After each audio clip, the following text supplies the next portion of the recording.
Então, Então, por vou me apresentar favor, de novo. exatamente, se apresente novamente. Bom, meu nome é João Marcelo. Sou estudante de História do último ano de História pela Unesp de Assis. Não sei se vocês conhecem a Universidade Unesp, se vocês são de São Paulo, mas é uma universidade estadual aqui de São Paulo. Dou aula de Sociologia e Antropologia, quer dizer, dava aula em alguns cursinhos comunitários. Então, acho que é por isso que a Fernandinha também me convidou para vir conversar com vocês sobre essas questões raciais, né? Exatamente. Acho que é um momento muito importante, sempre é uma questão importante, né? A gente tem que ter isso em mente. Por conta do que aconteceu semana passada, a hashtag, enfim, de todas as manifestações, acho que é um assunto que está muito em alta, assim, por isso que eu vim conversar com vocês. Isso. Eu também pesquiso na área de gênero e sexualidade, então, se vocês gostam da área, se vocês têm alguma dúvida, se vocês, enfim, querem conversar sobre isso também, vocês podem perguntar. Fiquem à vontade no chat, viu, galera, para fazer pergunta.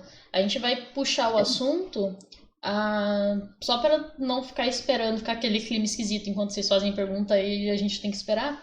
A gente vai começar, a gente vai puxar já um assunto, e aí, conforme for surgindo dúvida, ou se tiver alguma coisa que vocês têm dúvida há muito tempo, tanto para a questão racial quanto para a questão LGBTQIA+, pode ir deixando no chat, eu vou estar lendo. Se eu ver que começou a ficar muita pergunta, eu começo a anotar, beleza?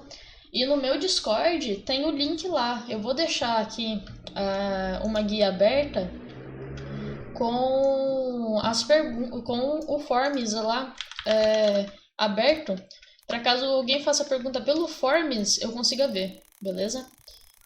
Deixa eu E diga. mais uma coisa, eu e a Fernandinha, a gente se conhece, eu chamo a Vulpes de Fernanda. Exatamente, Sim, na verdade, a gente se Fernandinha. conhece há bastante tempo, a gente estudou junto no Exatamente. ensino médio, então é daí que a gente se conhece, a gente é amigo. Então, por isso que vim parar aqui, eu que de Exatamente. paraquedas, mas não é de paraquedas não, tem um sentido. Até o Duff tá no chat aí, Duff, tudo bom? O Duff tá O Duff aqui? tá no chat, olha só. Aí, olha, alguém que eu conheço o nome, sem ser o Nick. O nome. Qual que é o nome do Duff, João? Vamos ver se você conhece Luiz mesmo. Nogueira, é Luiz Nogueira. Ah, olha só, né? Conhece? Então, beleza. Então, a primeira pergunta é minha, já pra chamar logo de uma vez. João, explica pra gente como que começou essa história de a gente ter na nossa cabeça que o branco seria melhor. Porque quando eu vejo a cultura de países africanos ou países onde a maioria é negra, é uma cultura muito, muito rica e é uma cultura cheia de variação e na minha cabeça, assim, do que eu conheço, de repente, pá, branco é melhor, o branco chegou na África e de repente tudo que não for branco é ruim. Como que isso aconteceu? Como foi possível isso, sabe? De simplesmente pegar toda uma variedade de cultura e ser resumida numa coisa europeia. Então, bom, antes de começar a falar, né, acho que eu queria perguntar também para o pessoal, e daí depois eu vejo aqui nos comentários, Uhum.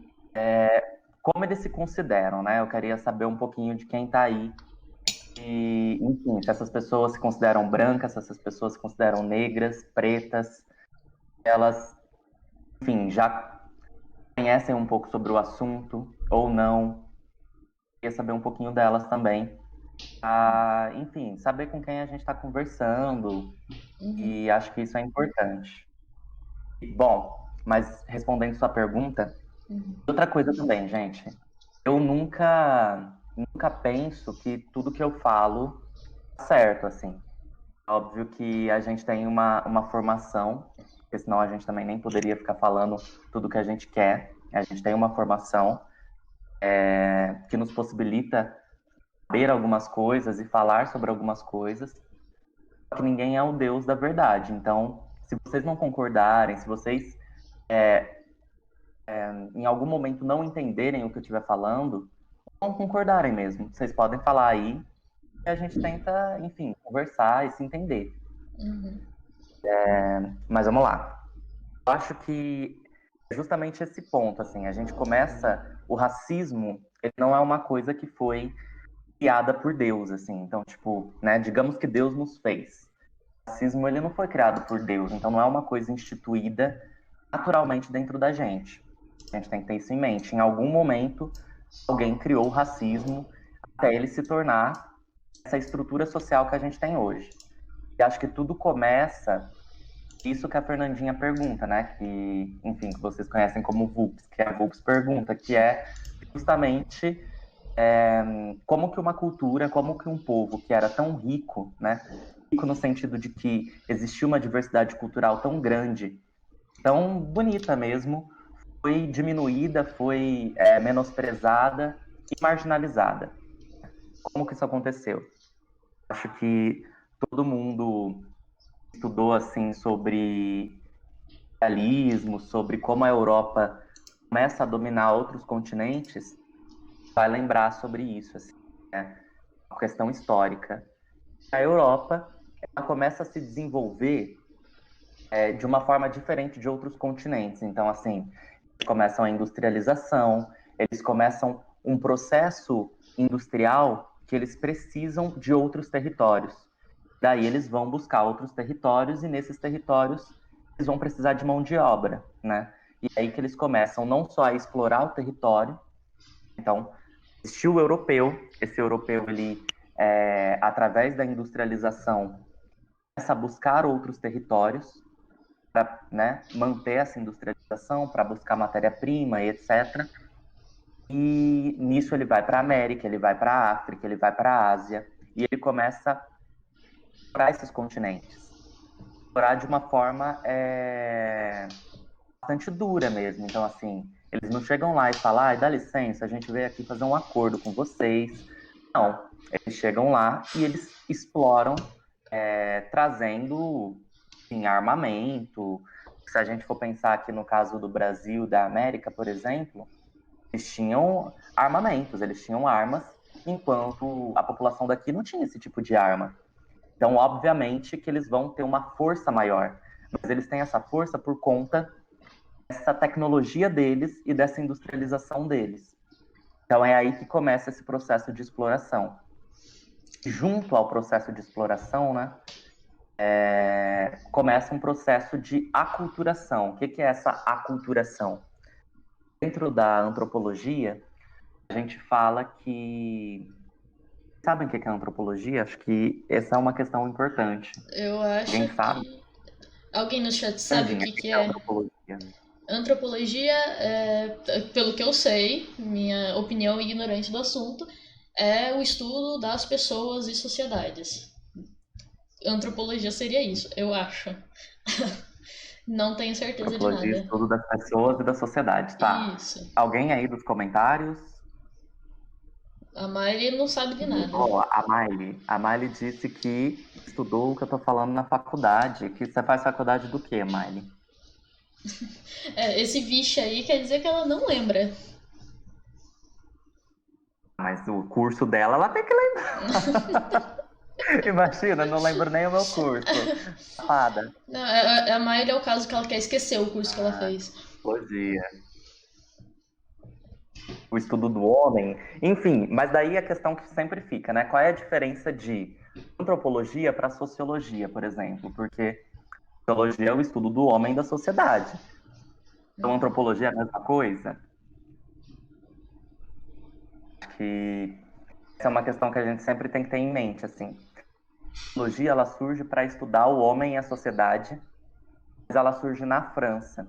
Então, ela tem uma localidade muito específica. Ela surge na França e ela começa a estudar o homem e a sociedade europeia. Então, ela não vai entender outros tipos de grupos, outros tipos de sociedades. Ela não entende, porque ela está estudando a população europeia, os grupos europeus. Isso, né, naquele momento, quando a teologia surge, que é, enfim, no século, final do século XIX e século XX. Não lembro se é final do século XVIII, XIX. Mas, enfim, lá quando a sociologia surge. A antropologia, ela surge com outro objetivo. Ela surge justamente quando a Europa começa a explorar outros territórios. Ela surge para tentar entender essas populações diferentes, né? Essas pessoas tidas como diferentes. Então, o asiático, o africano, o americano. Esses grupos, eles não eram entendidos pela sociologia naquele momento. Então, a antropologia surge para entender esse povo, né, diferente. E, enfim, considerado inferior também naquele momento, né? Que ela não busca entender para respeitar, não é tipo, ah, eu vou entender eles para respeitá-los. Não. Ela busca entender para dominar. Então, a gente, para dominar alguém, a gente precisa entender. A gente precisa falar a língua daquela pessoa, a gente precisa, enfim, ter estratégias de dominação. E é para isso que a antropologia surge naquele momento, para dominar, para entender, para fazer com que as pessoas sintam parte desses europeus. Então, é uma forma de aculturar, né? Aculturar seria você conseguir fazer com que aquelas pessoas insiram na sua cultura. E é isso que os europeus tentaram fazer. Eles não... O que aconteceu aqui na América, por exemplo? Padres jesuítas vieram, aprenderam a língua da população daqui, mas não para ensinar para os europeus essa língua e para eles se comunicarem nessa língua. Eles aprenderam para ensinar para a população daqui a língua europeia. Era justamente isso que a antropologia fazia. Ela entendia aquela população, não para respeitar e não para levar os conhecimentos daquela população para a Europa. Ao contrário, ela entendia aquela população para conseguir aculturar, para fazer com que aquela população entrasse na cultura europeia. É isso que começou a acontecer. Começa a acontecer um processo de aculturação, onde a cultura do povo africano, a cultura do povo americano, a cultura do povo asiático é deixada de lado. A cultura do povo europeu, do povo europeu é imposta, né? Ali naqueles lugares. João, só uma perguntinha, desculpe te interromper, mas a questão que surge agora é assim: quando você olha os povos asiáticos, eles tiveram uma certa. O que eu vejo, né? Que teve uma certa resistência maior do que povos africanos, por exemplo. Os asiáticos hoje, eles ainda carregam muita, muita cultura e eles espalham ela pelo mundo. Enquanto os povos africanos, você vê pouca coisa espalhada pelo mundo e você vê muito mais só se você viajar para aquele país específico na África. Você vai ver aquilo lá. Então, o que você me diz? Você me diz que os povos asiáticos eles tinham uma força maior na época que isso começou, que os africanos não tinham, ou se não a pressão em cima não só dos africanos, né? Mas das populações negras foi mais pesada do que nas populações asiáticas, por exemplo. Então, o que acontece é que, assim, a gente para pensar o processo histórico da Ásia e da África, por mais que tenha semelhanças, né, são bem diferentes também. Então, assim, lá na Ásia acontecia muito acordo entre Europa e Ásia. A gente sempre fala, né, que os portugueses, espanhóis iam na Índia para conseguir as especiarias, né? Todo mundo sempre lembra disso, das especiarias da Índia. Lembra da escola, assim. É justamente isso, assim. Sempre teve muito acordo entre Europa e Ásia. Por mais que a Europa explorasse a Ásia, era por meio de acordos. Até porque a Ásia tinha territórios muito fortes também. Então, se a gente pensa na China, a China sempre teve bastante força, assim, sabe? Ela teve revoluções dentro dela e conflitos dentro dela, só que eram territórios muito fortes. Então, de certa forma, eles não vão ser escravizados, eles não vão ser explorados como outros continentes foram, que foi o caso da África e aqui da América. Então, sempre teve esses acordos, né? Acordos que o europeu saía ganhando, mas que ele não precisava necessariamente marginalizar o asiático. Além disso, um processo importante que a gente tem que pensar é que a Ásia, em muitos momentos, ela conseguiu colocar dentro dessa ideia europeia, assim, capitalista. Então, por exemplo, Quando a gente pensa hoje em Coreia do Sul, Coreia do Sul é um país super capitalista. A própria China, né, que ela se diz comunista, mas ela é extremamente capitalista. Ela é a segunda economia mais forte do mundo e está caminhando para ser a primeira. São países que eles meio que conseguiram entrar nesse ideal europeu. Quando a gente pensa em K-pop, eu não sei se alguém aí gosta de K-pop, mas uma coisa louca, porque o K-pop ele não é uma cultura coreana. Nunca foi uma cultura coreana. Ele foi uma construção. A Coreia percebeu que precisava exportar a cultura dela e ganhar dinheiro com isso. Para isso, ela não ia conseguir exportar a cultura originária dela, porque a cultura originária da Coreia não tem nada a ver com K-pop. O que eles fizeram? Eles criaram um estilo musical baseado em vários ritmos, então baseado no pop, baseado no rap. A gente, se for ouvir um K-pop, a gente pega a música, a gente vai ver que a música varia de estilos durante... Uma música só tem, tipo, muitos estilos musicais. E ela não tem, majoritariamente, o coreano, né? Ela, muitas vezes, a maioria fala inglês e, às vezes, o coreano é só o refrão. Então, na verdade, ela fez isso para vender. Só uma coisinha. Oi? Não, enfim, tô doido. Tô confundindo coreano com mandarim. Só uma coisinha, pessoal, do chat agora. Follow, essas coisas eu vou largar pra agradecer mais ou menos na metade da live, viu? Quem tá dando follow aí, muito obrigada. O João tinha perguntado pra vocês como vocês se identificam, se vocês se identificam como uma pessoa branca, como uma pessoa negra, como uma pessoa parda. Se vocês puderem mandar isso no chat, manda só assim, tipo, branco, pardo, negro. Não é pra questão de menosprezar ninguém, não, tá? É só pra gente ter uma noção, pra gente fazer uma média de pra quem que a gente tá falando. Por quê? O jeito que eu vou falar para uma pessoa negra que vive aquilo é diferente do que eu vou falar para uma pessoa branca que não vive aquilo e não tem experiência nenhuma sobre. Porque, por exemplo, falando um pouquinho na minha cabeça, assim, para mim, nunca fez diferença a cor de pele. Para mim. Mas eu sou uma branca privilegiada que nunca passei por uma situação de racismo. Então, pra mim, cor da pele não faz diferença. Só que é meio hipócrita eu falar que cor de pele não faz diferença quando eu não vou tomar um tiro por ser branca. Mas uma pessoa negra pode tomar um tiro só pelo fato de ser negra. E isso parece meio absurdo, mas tem até várias tirinhas rodando por aí na internet que vocês acham com bastante facilidade de que tem um homem branco correndo. Provavelmente está atrasado. Tem um homem negro correndo. Provavelmente roubou alguma coisa. Então, eu não posso falar tipo assim, isso não importa, porque importa, pra mim não faz diferença, mas pra sociedade é uma diferença enorme. Então é só por isso que a gente tá perguntando. Beleza? Tá, o que eu ia perguntar também, o que eu ia pedir na verdade pra você, João, é pra explicar um pouquinho sobre o que é necropolítica, porque tá no título da live e muita gente não faz nem ideia do que isso significa. Eu, por exemplo, também sei por cima, assim, mais ou menos o que é, mas não dou certeza de nada. Então, se você puder explicar. Bom, então, olha, necropolítica eu já falo. Eu acho que... vou falar aqui antes, então.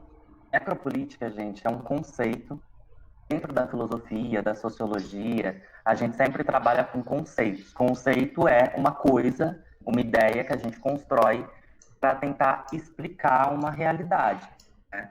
Então, o racismo, por exemplo, é um conceito que a gente construiu para tentar explicar uma coisa que acontece socialmente.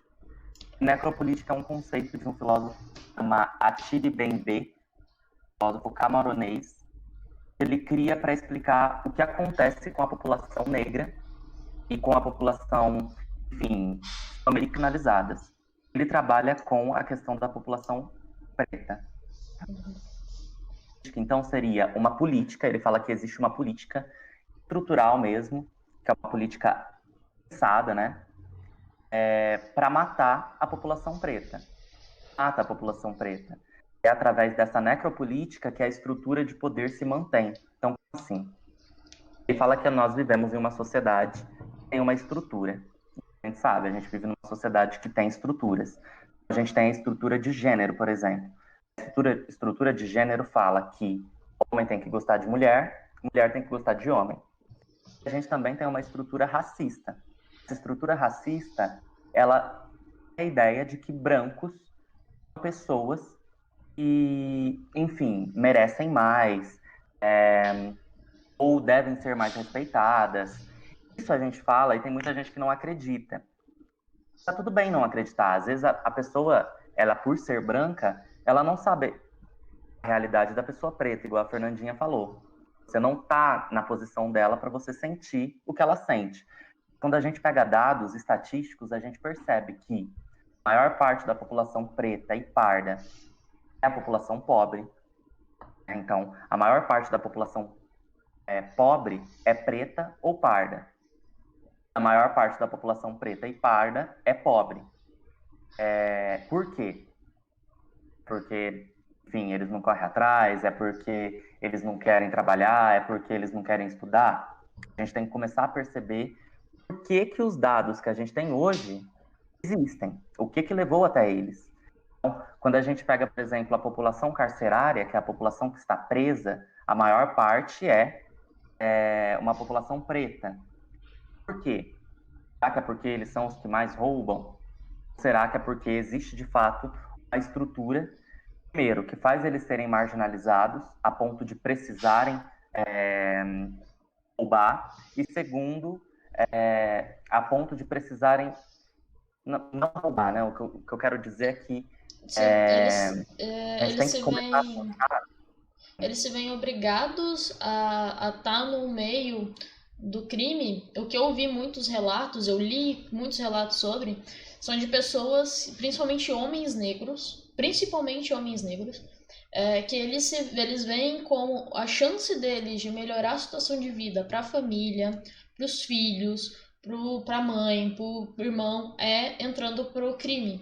Porque é o único lugar que eles vão ter uma renda estável e que eles possam sustentar. Então tem muito relato de gente que fala assim, olha, você acha que eu mato porque eu quero? Eu não mato porque eu quero, eu mato porque eu precisava matar, porque tal coisa tinha que acontecer e eu precisava do dinheiro. Então, muito dos relatos que eu li seguem nessa linha, tipo assim, não é que eu queria ser bandida, porque eu não tive outra coisa para fazer, eu preciso comer, então se eu preciso comer, o traficante me ofereceu R$ 100 para vender X quantidade de droga. Não, beleza, eu não consigo emprego, então eu vou lá e vendo, entendeu? Muitas situações que eu li, entendeu? Não... Eu acho que para todos os dados que a gente tem hoje, já eu quero conversar com vocês sobre eles, a gente tem que voltar um pouquinho para tentar entender como a gente chegou nisso hoje. O Brasil, ele é um país que foi baseado na escravidão. A gente teve escravidão e a escravidão ela era baseada na raça. Então, quem era escravo era preto, pardo. Branco não era escravo, branco era senhor de escravo. Isso é um fato histórico. E quando houve o fim da escravidão, os pretos eles não receberam dinheiro. O governo ele não virou e falou, olha, já que vocês agora estão deixando de ser escravos e vocês não têm dinheiro nenhum, a gente vai dar um dinheiro para vocês, para, enfim, vocês comprarem terra, vocês começarem a investir na vida de vocês. Não houve isso. Eles foram escravizados e quando eles deixaram de ser escravos, eles foram expulsos da terra do proprietário. Então, o proprietário falou, já que você não é mais um escravo, está expulso. Uma pessoa que não tem moradia, que não tem terra, que não tem comida, que não tem dinheiro, e daí eles começam a ser uma população marginalizada, né? A construir favelas, a trabalhar em empregos considerados de segunda linha. Se a gente pensar hoje, quem aqui já foi atendido por um médico negro? Quem já foi atendido por um médico branco? Quantos? Qual era a quantidade? Já fui atendido por um negro e todas as outras vezes branco. Acho que a gente precisa começar a perceber isso. Agora, quando a gente olha para empregadas, geralmente a empregada é de que cor? Quando a gente olha para ver quem está lá no Senado, a Câmara dos Deputados, ou até mesmo na presidência, quantos negros a gente tem e quantos brancos a gente tem.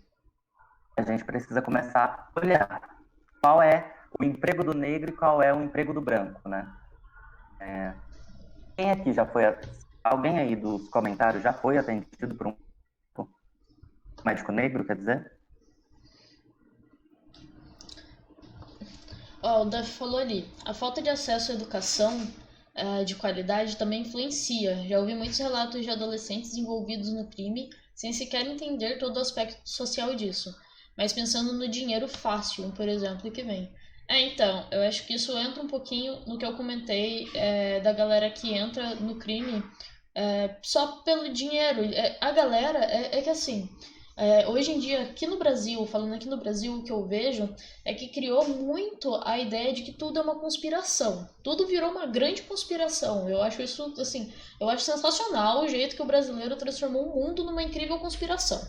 A conspiração em que sentido? Ah, não, porque não é assim. O cara ele é bandido porque ele escolheu não ir atrás se esforçar a estudar. Ah, o cara é bandido, né?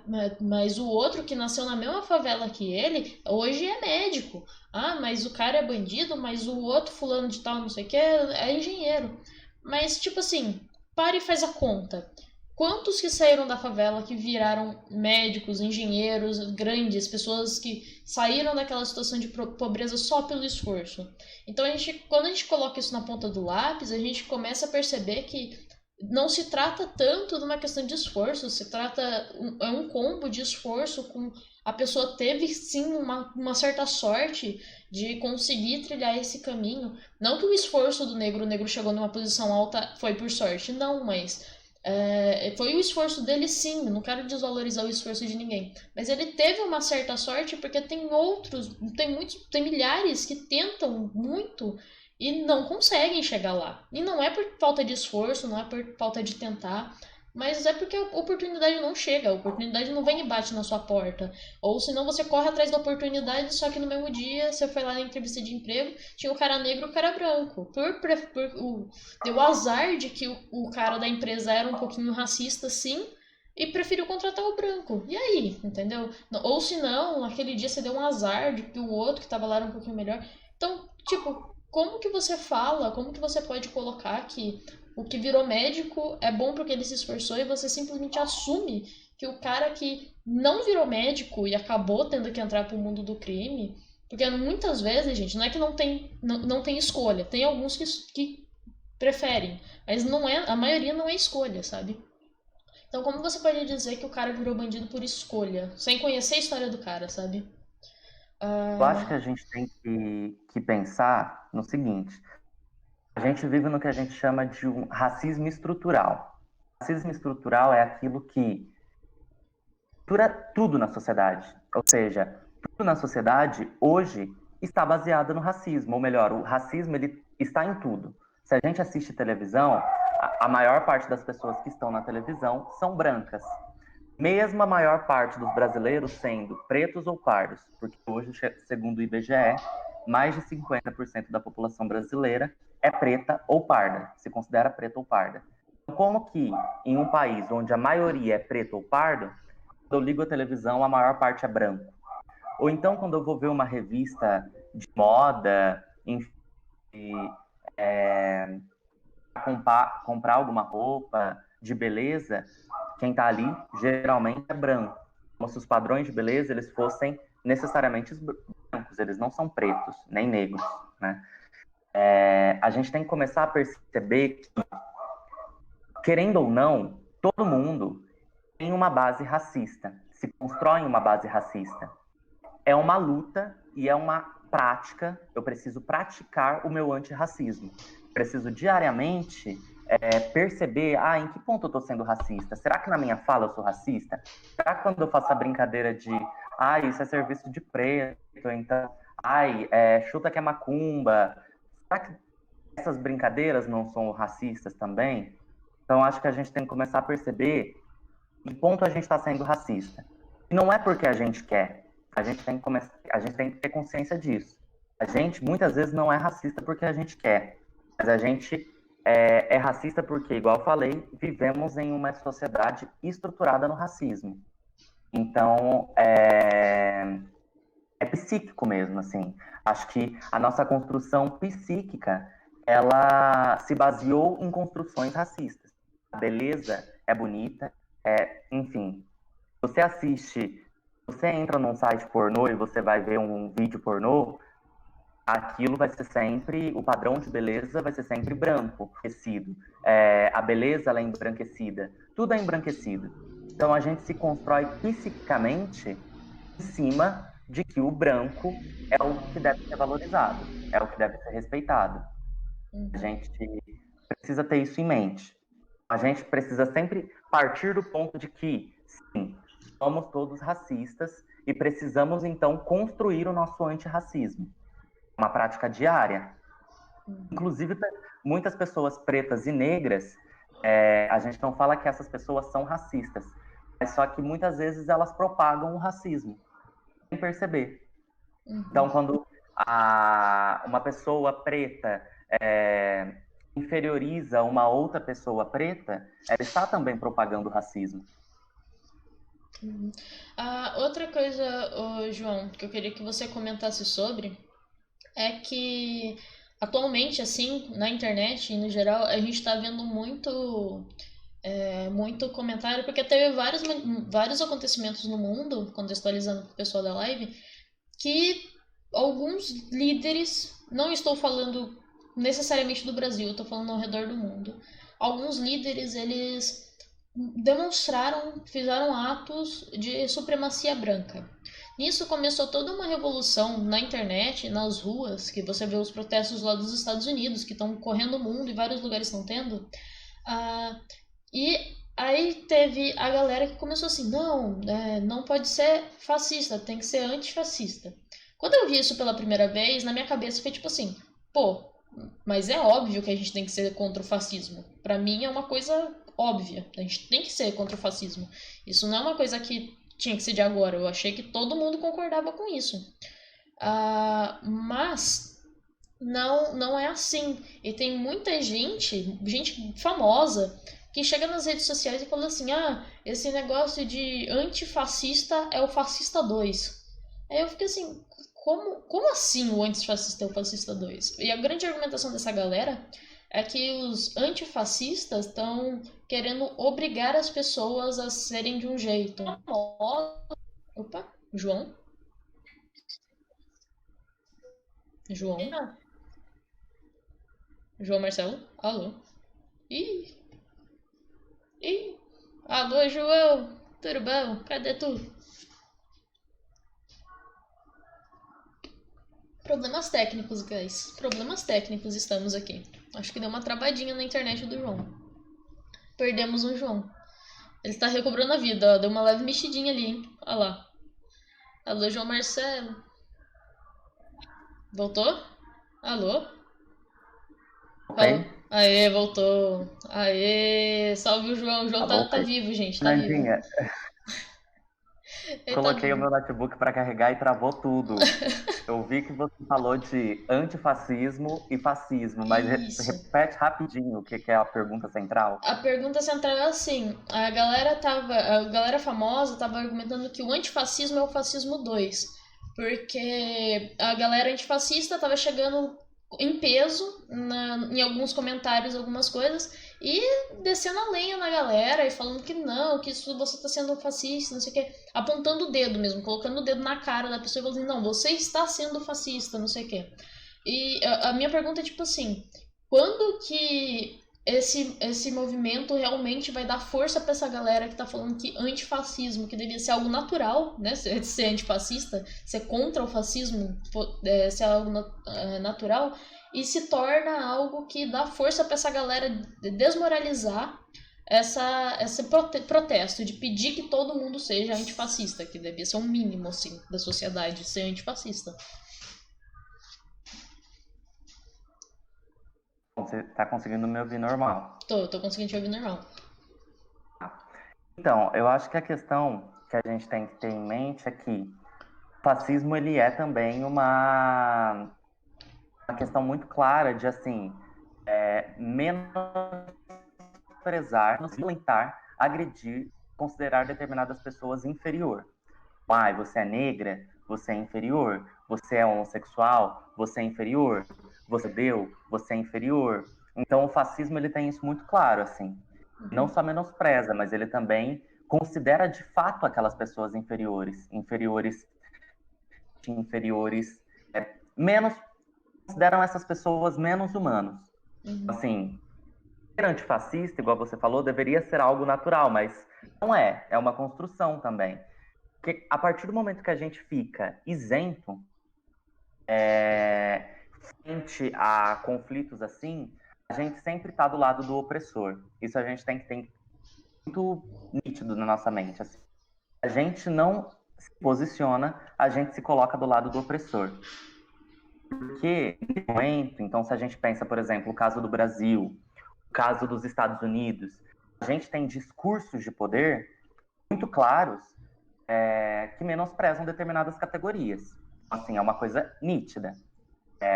O presidente dos Estados Unidos já demonstrou que ele não considera pessoas da América do Sul como grandes seres humanos, ele considera elas inferiores aos Estados Unidos, pessoas norte-americanas. Ele já demonstrou o desprezo que ele tem por indígenas, ele já demonstrou o desprezo que ele tem por mexicanos. Então, ele demonstra isso.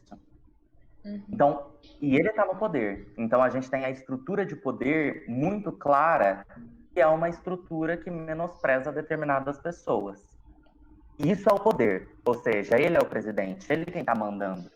Se eu não me coloco contra esse poder, eu estou a favor. Porque quem está mandando é o poder. É a mesma coisa que na escravidão. Se eu não me coloco contra a escravidão, significa que eu sou a favor, porque esse é o poder do momento. Isso é o que está gerindo o momento. Se eu não me coloco contra, eu estou achando que a sociedade está impondo a mim. A sociedade, nesse momento, está impondo isso. A gente, por exemplo, tem um presidente que teve várias falas machistas, várias falas homofóbicas, várias falas racistas. Isso não sou eu que estou dizendo. A gente tem vídeos, a gente tem provas. Então, a partir do momento que eu não me coloco contra esse discurso, como, no momento, esse discurso que está mandando, que está no poder, eu me coloco a favor, porque eu me isento, né? Como se, eu não tenho opinião. Mas a partir do momento que eu estou falando que eu não tenho opinião, o poder, ele está num discurso desse modo, sabe? Então, o antifascismo, assim como o antirracismo, por mais naturais que eles possam parecer, né, que é uma coisa que a gente deveria ter como seres humanos mesmo, eles não são naturais, eles são uma construção e a gente precisa colocar isso. Por exemplo, acho que a gente nunca pode comparar fascismo com antifascismo. Acho que quem faz isso não está refletindo direito e não está entendendo as coisas. O antifascismo, às vezes, ele tem sim atitudes agressivas ou talvez até atitudes não são atitudes pacíficas, né? Mas só que a gente nunca pode confundir a violência do agressor com o tipo de defesa que a pessoa agredida está tendo. É uma defesa. Por mais que ela não seja pacífica, é uma defesa também. Quando a gente pensa em escravidão, quando a gente pensa em nazismo, em fascismo, a gente percebe que para derrotar isso, sempre teve também atitudes violentas contra. As pessoas não derrotaram tacando rosas. Porque, enfim, não tem como você matar o Hitler tacando rosa nele. Não tem como você matar o Stalin tacando rosa nele. Então, assim, Sim. a gente precisa não confundir uma coisa com a outra. É um discurso que está dizendo que existem pessoas que são menos do que outras. E o outro é um discurso que está tentando calar esse discurso, que é um discurso preconceituoso e criminoso. Então, essa é a diferença, né? Pessoal, que tá falando que tá travando e não tá conseguindo assistir, a Twitch tá um pouco instável, mas a gente tá gravando essa live, certo? E essa live vai estar daqui a alguns dias no YouTube. Eu não falo que ela vai estar hoje, depois da live no YouTube, porque o YouTube também não é a criatura mais estável do mundo e às vezes demora muito para dar upload nas coisas. Mas essa live vai estar no YouTube. Então, se você estiver interessado e não está conseguindo assistir, não se desespera. Dá uma exclamação Discord, que vocês vão ter o link do meu Discord, do Discord aqui do canal, certo? E vocês podem entrar lá e quando o vídeo estiver postado no YouTube, eu vou mandar o link lá e vou marcar todo mundo para quem quiser assistir ou até mesmo reassistir, certo? E eu vou deixar aberto aquele link que eu já tinha feito dos forms para mandar perguntas. E eu vou deixar numa mensagem fixada no meu Discord. Caso vocês reassistam, ou caso depois que a live acabar, vocês estão andando um dia na rua e opa, tem uma dúvida, manda pra gente que se tiver uma quantidade grande de dúvidas, a gente faz uma segunda live, tá? Não tem problema não. Então é isso. Ok. O que mais? Pra onde vamos agora? Até agora, tem alguém aí com alguma dúvida, ou que discorda, ou que, enfim, não entendeu muito bem alguma coisa? Queria saber também um pouco, assim, o que todo mundo tá achando, né? Quem conseguiu ouvir, quem estava travando, né? A Twitch às vezes dá dessas. Gente, se vocês tiverem alguma pergunta sobre o que aconteceu, sobre o que foi falado até agora, ou alguma coisa que vocês não ouviram direito, porque a Twitch travou, não tem problema. Fala aí que a gente repete, tá? Sem problema nenhum. Ali pra cima, João, tava tendo. A galera tava falando como eles se identificam, né? Aí a maior parte é branco, o Duff se considera preto com as mãozinhas pra cima. Cadê? Eu acho que foram esses que falaram. E o Casa também se considera branco. E foram esses que falaram. Eu acho que a questão que a gente tem que ter é, por enquanto, muito nítido, assim, vivemos em uma sociedade estruturalmente racista. Bom, nascemos com isso porque a gente tem uma herança escravocrata que deixou isso muito marcado. Então, até mesmo pessoas que se consideram pardas, né, passaram muito por esse racismo de uma forma muito forte. Então, assim, falando de um processo pessoal meu, né, eu nunca me entendi. Eu nunca soube em que lugar eu tava. Eu sei que eu não sou branco porque eu não sou branco. Mas o que eu sou? Não sei, porque meu pai pode ter descendência indígena e tem descendência negra, e eu não sabia como me considerar, né? Mas a gente começa a perceber que houve um processo de apagamento mesmo. Assim, não só houve um processo racista que era direcionado ao nosso corpo, né? Que nos excluía dos lugares, nos fazia ir para a favela, que nos prende, porque se a gente para olhar a população carcerária é majoritariamente negra. Não é uma questão só direcionada ao nosso corpo, mas é também direcionada à nossa mente, assim, de como a gente se percebe, de como a gente se identifica. Então, eles mataram os nossos ancestrais, isso é muito claro. Então, foram escravizados, não tem documentação sobre isso, né? A gente não tem documentação de onde veio cada escravo, da herança deles, né, no sentido de ancestralidade. Então, muitas vezes, nós que somos pardos hoje, não sabemos o que somos, a gente não tem documentação disso, a gente não tem uma linha hereditária que a gente pode traçar, a gente tem dúvida. Isso é também uma estratégia do racismo, assim, de deixar a gente nesse limbo, né? Nesse espaço onde a gente não sabe sobre nós mesmos. Isso é uma estratégia do racismo. Colocar a gente numa posição de não saber sobre si mesmo, não se identificar. Não só do racismo, pessoal, mas tudo aquilo que tenta manipular as pessoas de alguma forma, ele vai usar essa estrutura. Porque quanto menos você sabe quem você é e quanto menos certeza você tem do que você é, mais fácil é de te controlar. Porque você não vai ter uma argumentação forte do porquê não fazer aquilo que a pessoa está te dizendo para fazer. Você não tem uma estrutura para falar assim, não, eu não posso porque eu sou assim, assado, assado, assado. E isso sou eu. Você não pode me obrigar a fazer tal coisa porque isso não é natural para mim, não é uma coisa minha. Então, isso é para tudo. Mas isso é uma coisa que a gente vê muito forte na questão do racismo. Porque é muito nítido, assim. Se você parar um pouquinho para estudar, você já vai ver. E o João falou também da questão de que dessa dificuldade da pessoa que não é branca, no geral, se identificar, né? Saber quem ela é, como ela se identifica. E eu acho que um caso muito chocante para mim, que teve na internet uns anos atrás, foi a da menina que era negra, mas ela se considerava branca. Ela batia no peito e ela falava que não, ela era branca. E até o entrevistador do programa, eu esqueci o nome dele, mas ele é psicólogo, tudo. Ele teve uma hora que ele olhou pra ela e falou assim: Mas como que você é branca? Não, não é possível você ser branca. Porque é coisa assim, pra gente aqui no chat, o que a gente entende como ser branco? Você se olha no espelho e você vê que você tem uma cor de pele branca, então você, logicamente, é branco. Ou você se olha no espelho e você vê que sua cor de pele não é branca, então você não é uma pessoa branca.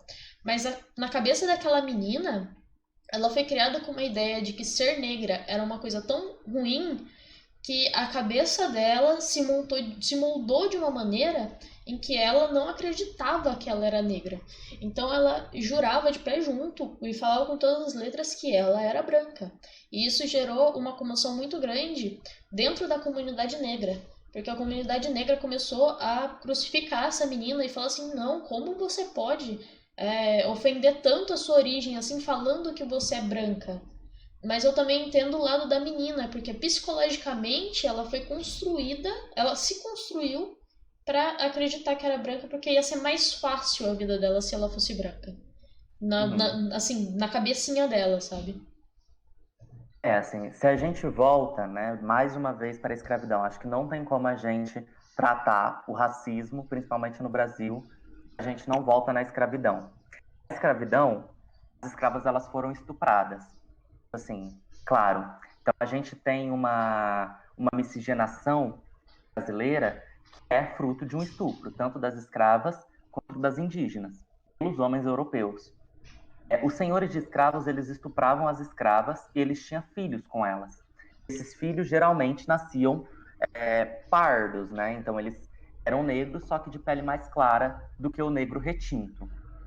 Nesse processo, a partir do momento que o filho pardo ele se aproximava do pai, né? O pai, senhor de escravo, ele tinha chances de não ser um escravo, de ir morar na casa junto com o pai.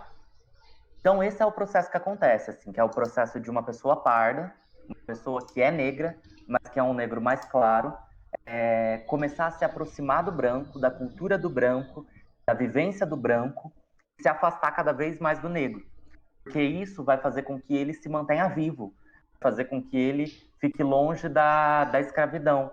E hoje vai fazer com que ele fique longe presídio, fique longe da possível morte por uma polícia. Se a gente pega, né, o tanto de jovens negros que morrem assassinados pela polícia, é um número exorbitante. Uhum. Assim, a gente o caso lá daquele moço nos Estados Unidos, que aconteceu semana passada. A partir disso, teve várias manifestações. Foi a polícia, matou um cara que quis. A polícia quis matar ele. Uhum. Ele não tinha perigo nenhum, enfim, não estava apresentando perigo nenhum, a polícia matou ele asfixiado. Então a gente precisa, o polícia, né? A gente precisa perceber que esse processo da escravidão, que o pardo se aproximava do branco, é um processo que existe até hoje. Então existe várias, por exemplo, mulheres negras que alisam o cabelo, porque isso é considerado bonito, isso é considerado reto, e não deixam o seu cabelo, né, natural.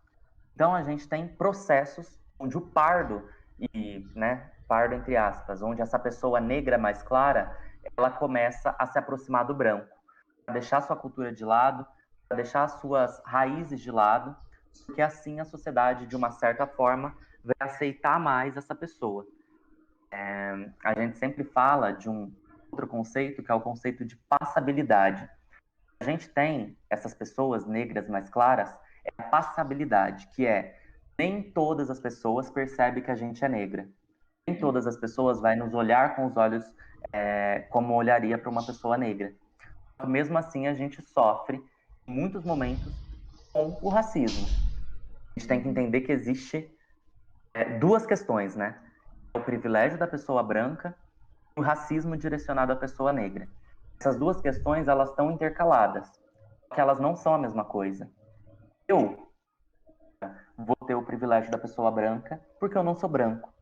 Eu nunca vou conseguir um emprego por conta da minha cor, não dizendo que é sempre isso que acontece com as pessoas brancas. Eu nunca vou ser ouvido mais do que uma pessoa de uma outra cor porque eu sou branco. O que acontece é justamente isso, assim, muitas vezes, quando a gente tem um debate, por exemplo, ou na escola mesmo, uma pessoa parda ou uma pessoa preta fala e uma pessoa branca às vezes fala a mesma coisa, essa pessoa branca vai ser ouvida muito mais, vai ser muito mais tida como correta, enfim, certa do que a pessoa parda ou preta. E isso é por conta da cor da pele, não a questão de conseguir um emprego ou não. Então eu nunca vou ter o privilégio da pessoa branca. Mais que eu não sofra tanto quanto uma pessoa negra retinta. Eu não tenho o privilégio da pessoa branca, assim como ela não tem. Então, a gente tem que entender que nós precisamos participar dessa luta e a gente precisa se entender as nossas raízes, né? Pessoas pardas ou pessoas negras mais claras, porque a gente está na mesma estrutura. Então, lutar contra o racismo, né, contra esse racismo estrutural, não é só uma função e uma tarefa das pessoas negras retintas, mas é também uma tarefa nossa, de pessoas consideradas pardas ou negras mais claras, assim como de pessoas brancas, né, que deveriam lutar contra o racismo.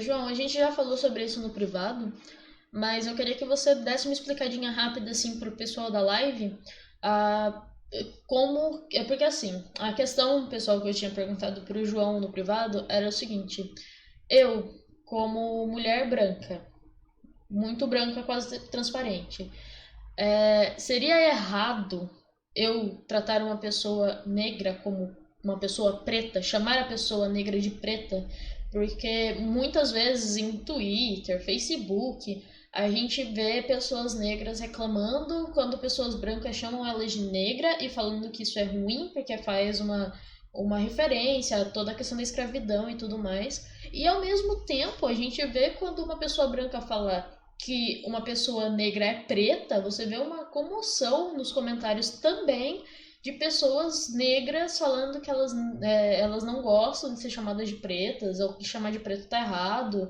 e não sei o quê. E isso é uma coisa que, pelo menos para quem nunca viveu dentro numa comunidade que tenha bastante pessoa negra, ou que esteja inserido lá dentro e seja tratado e trate de igual para igual a pessoa negra com a pessoa branca, não é comum pra gente saber isso. Porque às vezes eu fico meio assim, nossa, mas será que se eu chamar essa pessoa de preta, ela vai achar que eu tô sendo racista? Porque não é minha intenção ser racista, sabe? Mas será que eu vou estar sendo racista? Então eu queria que o João explicasse mais ou menos o que seria não o mais correto, mas o que seria mais aceitável na sociedade, assim, num geral. O que seria menos que a pessoa não viria te repreender por chamar ela de preta ou chamar ela de negra, entendeu? O que seria mais aceitável no geral na sociedade, João? Então, esses termos, eles também fazem parte de um processo, né? Então, por exemplo, durante muito tempo, a gente não se referia a pessoas negras como pretas. A gente não usava esse termo, porque o preto, ele é tido aqui no Brasil como algo ruim, né? Então, que é muito estranho, porque, por exemplo, branco é uma cor, assim como o preto é uma cor também. Então, por que eu posso chamar uma pessoa de branca e não posso chamar alguém de preta? A gente vai ver nos Estados Unidos, as pessoas se chamam de pretas, de black, não de negras, né? Elas nem usam esse termo. Mas aqui a gente teve um preconceito em relação à palavra preto. A gente não podia usar. Tanto que pessoas, né, nunca usam, é a mulata ou a moreninha, o pardo, mas falar preto é como se fosse muito pesado, como se fosse um insulto. Então, é uma construção cultural que a gente tem. E o movimento negro, né, ele começa a perceber isso, vem percebendo isso há um tempo, mas agora de uma forma muito mais forte. E essa palavra ela foi culturalmente demarcada assim por conta de um preconceito mesmo. Então, é importante haver uma ressignificação. Então, é importante que as pessoas percebam que tá tudo bem elas se chamarem de pretas, tá tudo bem elas se reconhecerem como pretas, e esse é um termo que deve ser naturalizado, né? Só que isso está em construção. O movimento está vindo, fazendo isso, a academia, né, a academia científica, então as universidades, os projetos estão vindo, estão fazendo isso. Tem muita gente que ainda não tem acesso a esse tipo de discurso, não tem acesso a esse tipo de problematização. Então tem muita gente que ainda considera o termo preto algo ruim. Às vezes pessoas pretas consideram esse termo algo ruim, como se você estivesse inferiorizando elas. Então, realmente é uma coisa complicada, assim. Então, a gente não tem o que é certo e o que é errado. Não tem como eu dizer, é mais correto usar isso ou é mais correto usar aquilo. Porque, no fim das contas, depende muito de com quem você está falando, depende muito de como essa pessoa gostaria que você chamasse ela. O mais correto é sempre você saber o que aquela pessoa em específico quer, de como aquela pessoa em específico quer ser chamada. É isso, tá tudo bem perguntar. Mas eu acho que essa é a questão, sabe? Nenhum tá errado. As pessoas precisam ressignificar os dois termos, tanto o termo negro quanto o termo preto. Dois são carregados de um discurso que inferioriza. Então a gente tem que ressignificar os dois. É a mesma coisa, por exemplo, de viado, né? O termo viado. Não é a mesma coisa, mas um exemplo. Durante muito tempo, esse termo ele era um xingamento. Ainda é, às vezes, usado como xingamento. Que eu hoje me entendo como viado e eu me chamo de viado, tá tudo bem.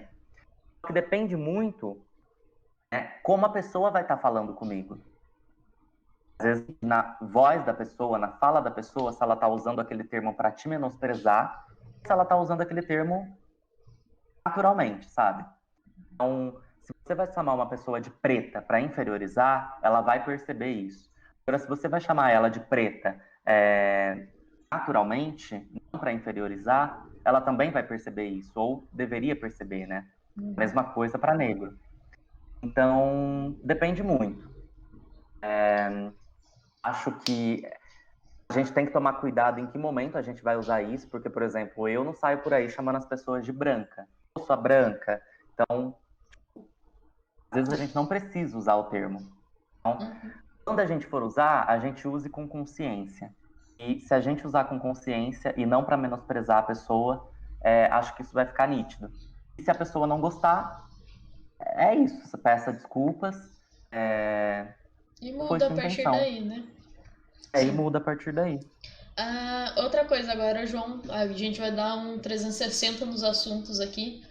Ah, eu não quero te expor. Tem algum problema eu falar da sua sexualidade, alguma coisa do tipo? Não. Nenhum, né? Você vai até gostar, inclusive.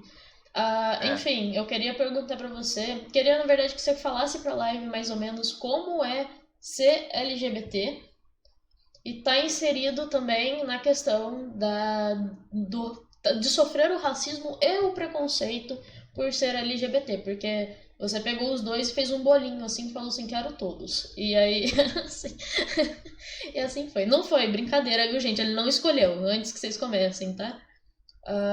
Mas assim, como que é? Como que é a sua experiência nesse quesito? Uhum. Então, eu acho que uma coisa importante sou demarcado pela minha raça, óbvio, que não tenho privilégio branco. Só que eu tenho muitas habilidades, né? Igual eu falei. Então, por exemplo, eu nasci no interior de São Paulo, numa cidadezinha chamada Pirapozinho. Eu tive a possibilidade de estudar em um colégio particular. Então, a raça me demarcou, mas ela não me demarcou tanto como demarca outras pessoas. Então, pessoas que vivem na favela. Eu tenho certeza que se eu tivesse morado na favela, a minha juventude teria sido muito diferente e a minha raça teria sido muito mais marcante do que ela foi. Por mais que eu sofra em uma estrutura racista, não sofri tanto quanto outras pessoas sofrem. Eu sempre penso, né, refletindo e tentando refletir, eu sinto que eu sofri muito de uma maneira mais aguda por conta da sexualidade mesmo. Principalmente quando eu era criança, assim, de ir para a escola e sofrer com isso crianças me demarcarem, né, como viadinho, anormal, gayzinho. Sim, naquela época eu nem sabia disso. Eu não sabia o que significava e também não sabia que eu era, né? Eu vim me descobrir assim muito depois, você que é minha amiga sabe.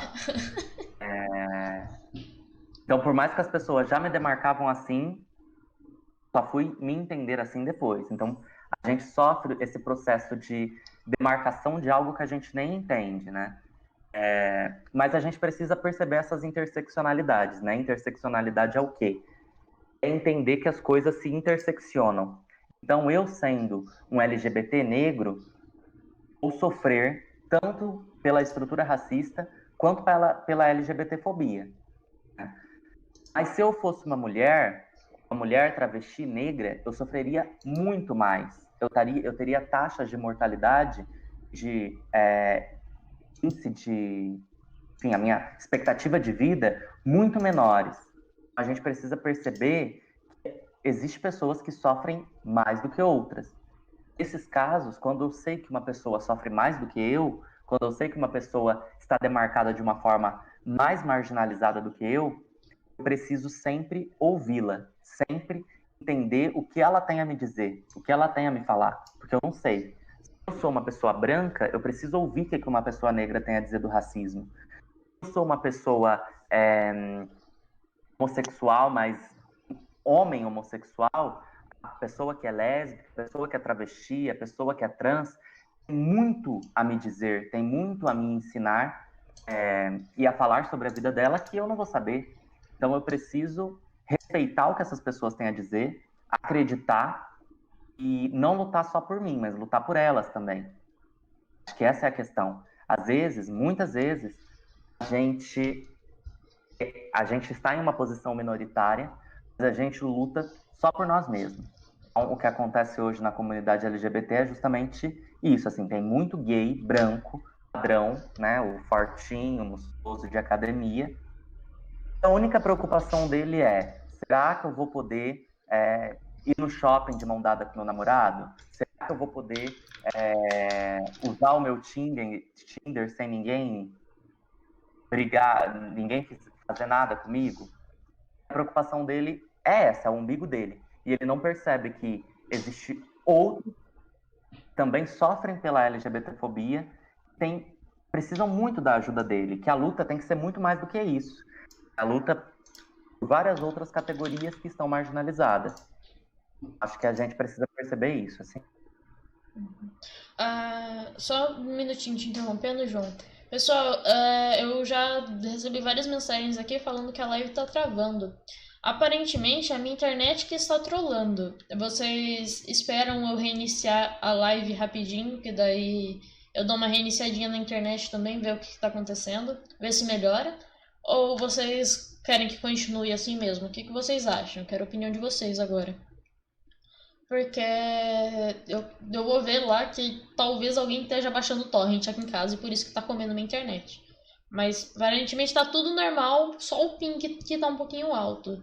Só que eu tava olhando o OBS aqui e de repente ele cai os frames de uma vez e volta. Aí ele fica com a taxa de frame bom de novo. Aí ele cai, aí ele volta. Então tá meio instável a internet. Então, se vocês esperarem um pouquinho, se vocês acharem que é melhor eu reiniciar, se estiver muito, muito ruim e vocês acharem que é melhor que eu reiniciar, manda uma mensagenzinha aí no chat rapidão que eu reinicio a live aqui.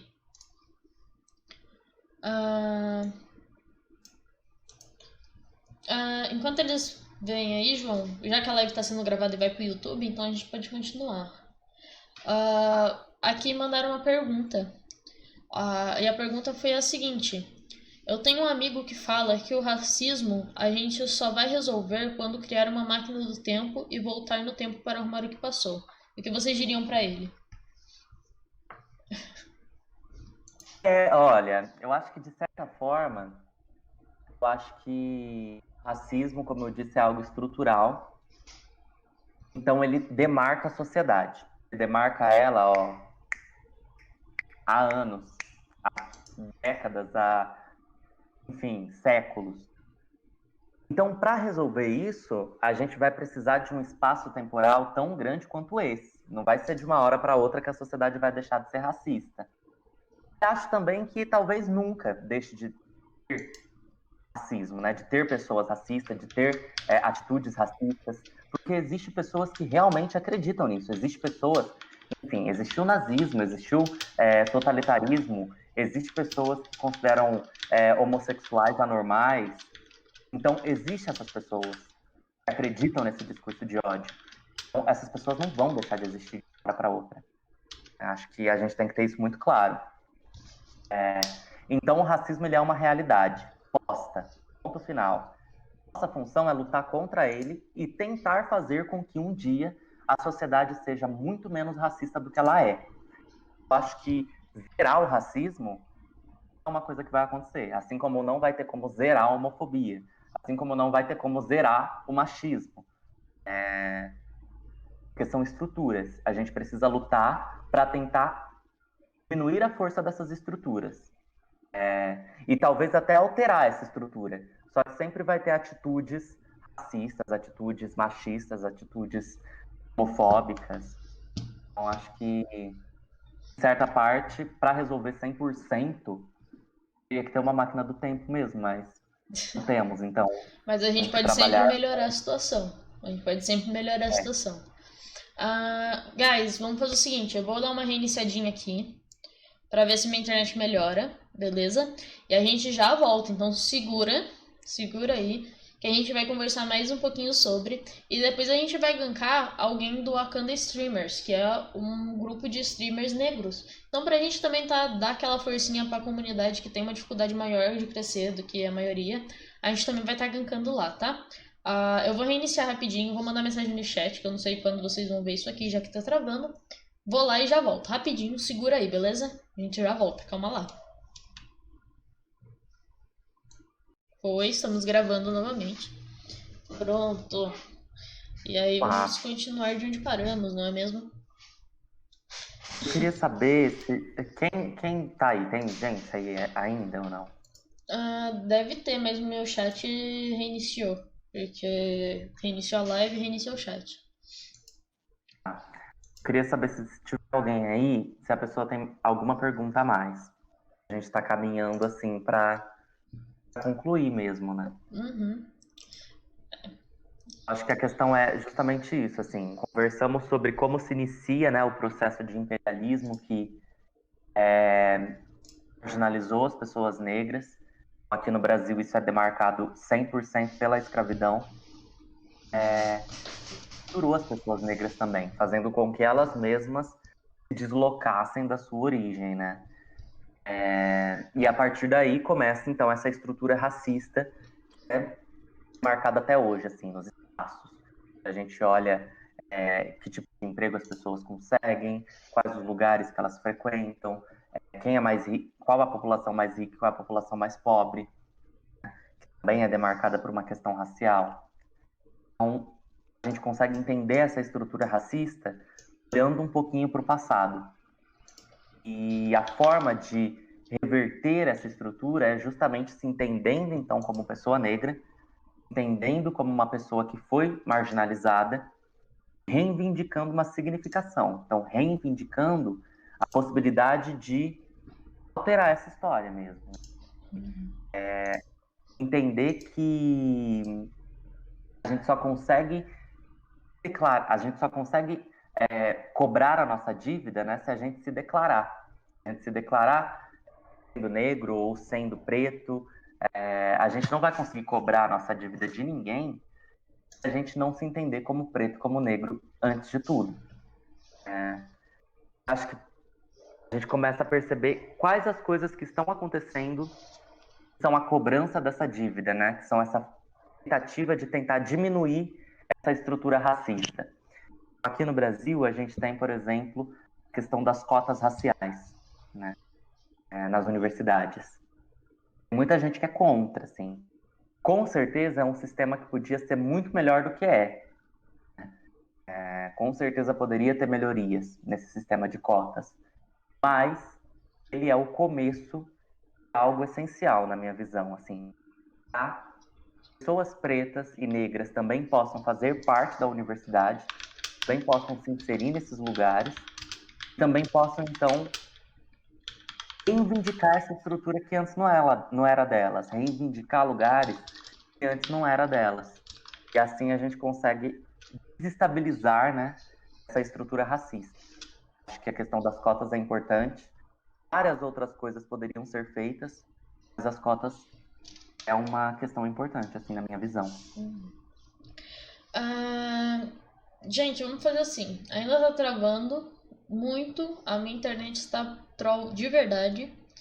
Então, João, o que você acha da gente deixar isso para um próximo dia? Aí a gente vai se conversando e a gente combina. Pega um outro tema que a gente começou na questão LGBT, mas a gente não caminhou muito nela. Aí, se você quiser falar sobre, eu posso tentar trazer mais gente também, o João e mais outras pessoas juntos, pra gente fazer um grande bate-papo com a galera. E aí a gente pega pessoas de diferentes áreas, assim, pra dar diferentes opiniões, entendeu? Pra pegar diferentes pontos de vista de cada área. Porque eu não posso falar muito de questões sociais, porque se você vier falar comigo de tecnologia, aí é meu ramo. Agora, questões sociais eu já, assim, entendo o básico que um ser humano precisa, mas eu não sou aquela pessoa ultra engajada que vai atrás e passa o dia inteiro pesquisando isso. Porque quando eu tenho um tempinho extra, eu vou pesquisar programação. E isso a minha realidade é essa, sabe? Mas na questão das cotas, de pessoas serem contras, inclusive eu conheci um menino, quando eu fazia ciência da computação na Unesp, eu conheci um menino, ele era negro e ele era contra as cotas, porque ele dizia que a cota racial era meio que chamar ele de burro só por ele ser negro. E aí foi um perrengue pra gente tentar explicar pra ele o porquê que tinha cota racial. Porque o menino, querendo ou não, ele era negro, mas ele já vinha de uma família com uma situação financeira muito melhor do que muita gente. Então ele, de certa forma, ele foi protegido pela família dele. Então ele provavelmente estudou numa escola particular, onde não, onde se tivesse racismo, o pai ia lá e a mãe ia lá e virava aquele caos. Então, porque a escola particular, querendo ou não, se você vai lá e você tem o famoso dinheiro, você é aquele pai, aquela mãe que tem a condição de manter seu filho e ele vai em todos os passeios da escola, você acaba como pai e como mãe ganhando uma voz muito forte dentro daquela escola. Porque como tudo que é privado, o dinheiro é quem fala mais alto. Então, assim, ele deve ter crescido nessa situação, então ele nunca sentiu diretamente, pelo menos, o racismo, ou quando ele sentiu o racismo, ele, pelo jeito que ele foi criado, ele tratou aquilo como o haters gonna hate, tá ligado? Tipo, é recalque isso aí. Então Ele ele. não percebia o que de fato aquilo Sim, significava, sim. né? É porque ele nunca vivenciou, ele nunca teve naquele meio, sabe? Querendo ou não, ele cresceu numa classe mais alta. Então, pra ele, a cota era chamar ele de burro, porque ele não entendeu que a cota não era para negros como ele, que estão numa classe mais alta, não sei o quê. É literalmente pro cara pobre da favela que não tem dinheiro pra pagar uma faculdade, sabe? E a única chance que ele tem é de entrar numa universidade pública, que você não tem que pagar, e você pega a faculdade pública. Eu tive lá dentro, tinha esse moleque negro na minha sala e tinha um outro menino que ele era pardo. Então, tipo assim, eram dois num curso. Num curso. E a maior parte que tinha maiores quantidades de pessoas negras eram os cursos de humanas, não eram os cursos de exatas. E aí já cria aquele preconceito enrustido, de onde a galera acredita que a maioria dos negros não conseguiria ir para uma faculdade, pro lado de exatas. Mas não é assim que eu vejo. O que eu vejo é que muitas vezes a pessoa negra ela escolhe um curso de humanas porque todos os brancos de escola particular riquinhos estão fazendo engenharia, ciência da computação, medicina e assim vai. Então, se ela quiser ter alguma chance de passar numa universidade pública, para ela não ter condição de pagar e ter um emprego melhor, ela vai acabar optando para aquilo que é mais fácil de passar. Então, pelo menos é o que eu vi lá dentro, sabe? É o que eu observei lá. E a galera não concorda, sabe? A galera acha que não, que tá lá, o negro não tem capacidade de fazer o curso de exatas, o que eu acho de uma burrice muito grande de quem fala isso, entendeu? Eu não tem, nunca vi cor da pele influenciar no neurônio, então. Aham. Eu acho que é justamente isso que você falou, assim, negros, igual, né, a gente vem comentando, existem empregos, os empregos eles também são marcados racialmente, então, assim, médica é coisa de branco, empregado é coisa de preto, engenheiro é coisa de branco, o mecânico, não o engenheiro, o mecânico de carro é coisa de preto. Então, assim, existem empregos que também demarcam a racialidade. E isso está relacionado aos cursos também. Então, assim, quem está fazendo pedagogia, quem está fazendo geografia, quem está fazendo história, e quem está fazendo engenharia, quem está fazendo informática, quem está fazendo medicina, quem está fazendo medicina veterinária. A gente sempre brinca, né? A branca loira de odonto. Porque é Que sempre tem um isso, é a branca de HB20. odonto, Que tem um HB20 HB20. dela. E assim, é isso, porque os cursos eles são demarcados também por uma questão de racialidade. As cotas elas não surgem para falar que ninguém é burro, que ninguém é inferior, elas surgem porque é justamente isso, assim. Eu, negro, que vim de escola pública, que moro na favela, que tive que trabalhar enquanto estudava, vou competir no vestibular com o branco, foi de escola particular, que não tinha que trabalhar, que, enfim, condições de só estudar e de estudar e fazer cursinho para vestibular e tudo. Então, assim, eu tenho chances muito inferiores a ele. A cota é uma tentativa de igualar isso, e mesmo assim não iguala, mas é uma tentativa. E Outra coisa também que a galera costuma criticar é que fala assim: ah, mas o cara branco que nasceu na favela também vai ter as mesmas dificuldades do cara negro que nasceu na favela. Aí eu paro e penso, mas se você for pobre, independente de cor, se você for pobre, você também vai ter a cota. Só que se você. Vê se você não concorda comigo. Se você for pobre e negro e você for pobre e branco, é mais fácil um cara branco, vamos pegar assim, emprego que não exigiria um grande nível de estudo, tá? Ou num supermercado, por exemplo. O cara vai trabalhar no supermercado. Quem vai ter mais chance de conseguir um emprego no supermercado? O cara pobre e branco ou o cara pobre e negro? Eu, pelo menos aqui na minha cidade, quando eu vou no mercado, a maioria dos funcionários é branco. É difícil você ver, e isso eu tô falando, gente, dos caras que repõem prateleira, sabe? Não tô falando de cargo administrativo nem nada. Caixa, eu quase não vejo caixa branco. Primeira coisa, tem tá mais. preto, né? Não, você não vê.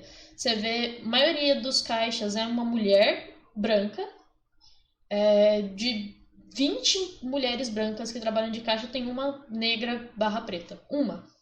Então, assim, é um negócio que a gente não repara, porque a gente não é uma coisa que a gente sai na rua pensando sobre, mas se você parar e começar a prestar atenção, você vai ver que é muito nítido a diferença de ter empregos para pessoas negras e pessoas brancas. Você vai ver sempre muito mais branco empregado do que negro.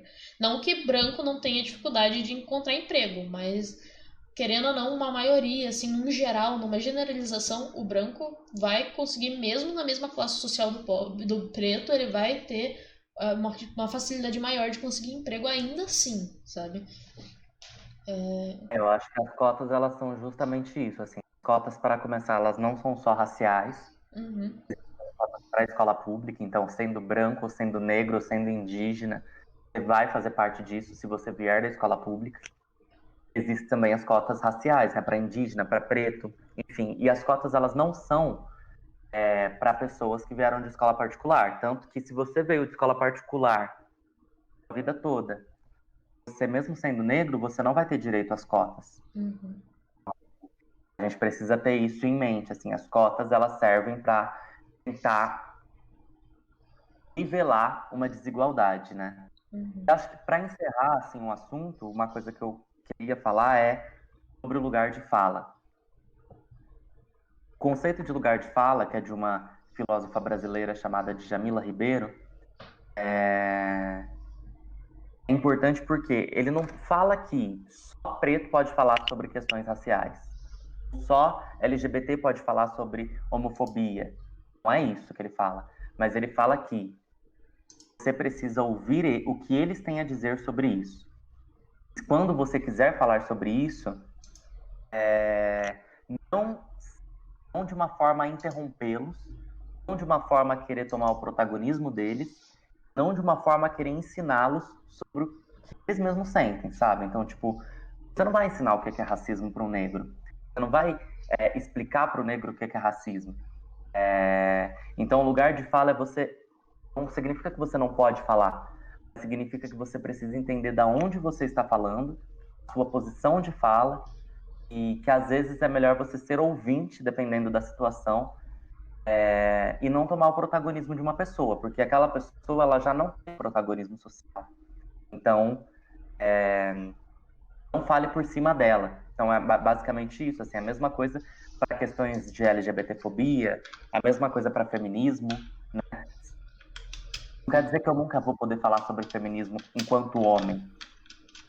Mas isso quer dizer que, se estiver eu e uma mulher para falar sobre feminismo, deve falar essa mulher. E eu não vou poder explicar para ela o que é, eu não vou poder explicar para ela a dor que ela sente em ser mulher, porque eu não estou nessa posição. Acho que a gente precisa sempre lembrar disso, assim, lembrar que a gente muitas vezes precisa escutar do que simplesmente querer ir lá e falar, sabe? A gente pensa. Só reforçando, gente, a live foi gravada, tá? E vai estar no YouTube. Eu vou postar no YouTube. Aí se eu sei que tá travando, tá muito difícil para vocês assistirem. Inclusive eu vou falar isso agora e vou mandar mensagem no chat para quem não tiver conseguindo mesmo ver. Eu vou fazer um linkzinho, tá? Deixa eu dar uma olhadinha aqui na galera do E Acadêmicos só uma Irmãos. coisa, Diga. quem quiser se aprofundar mais no tema, quem gosta de ler, quem gosta de ler sobre filosofia, sobre, enfim, essas questões que eu estava falando de conceitos e tal, tem alguns escritores importantes, tem vários, né? Mas os que eu gostaria de recomendar é Davis, Bell Hooks, a Djamila Ribeiro, que eu falei, que criou o conceito de necropolítica, que é o Attili Bembe. Quem gosta de poema, né, que a partir de poemas, a partir da literatura, também vai conseguir se colocar um pouco na posição, não se colocar na posição do negro, mas tentar ter esse papel de empatia, de entender. Pode ler os poemas da Maria Carolina de Jesus, a Conceição Evaristo. Também tem youtubers, né? Então tem o Espartaco Santiago, a Nathalie Neri, tem um canal também que chama Negro Pequeno. Todos esses são lugares onde vocês podem ir para conhecer mais sobre o tema. Outra coisa que eu queria falar pra vocês, guys. Na real, eu vou ler o comentário do Duff aqui e eu vou pegar um livro pra mostrar pra vocês. Vocês comentando sobre isso, eu lembro de uma festa que fui da própria Unesp, estadual e tal. Parecia um elenco da Malhação, só brancos e uma pessoa negra. Uma. É muito isso. Eu que tava no curso de ciência da computação, era bem isso que eu via. Tipo assim, era difícil você achar um negro, assim, você tinha que procurar o negro. Dentro do curso de ciência da computação, tá, gente? Tem alguns outros cursos que tem uma mais gente negra, mas eu não posso dizer que é uma maioria. Mas tem mais gente negra. Mas no curso de ciência da computação em específico, cara, você não acha. É tipo ouro, sabe? Você tem que caçar e com o detectorzinho de metal pra achar, porque é muito complicado. Eu vou deixar o João comentando sobre se ele quiser e eu vou pegar um livrinho pra mostrar pra vocês. Me deem um minutinho. Tirei o meu fone aqui e vou lá pegar o livrinho. Pera aí. Bom, gente, é isso. Que vocês tenham gostado, entendido, conseguido, se vocês são de uma opinião contrária, conseguido pelo menos tentar entender, respeitar, né? Que a gente vive no momento atual brasileiro, não tem como a gente não se posicionar, igual eu falei. Se a gente não se posiciona, a gente está do lado do opressor, então a gente precisa se posicionar. O antirracismo é uma prática diária, o antifascismo é uma prática diária, a anti-homofobia é uma prática diária. Então, que a gente consiga diariamente atuar de uma forma contra esses preconceitos.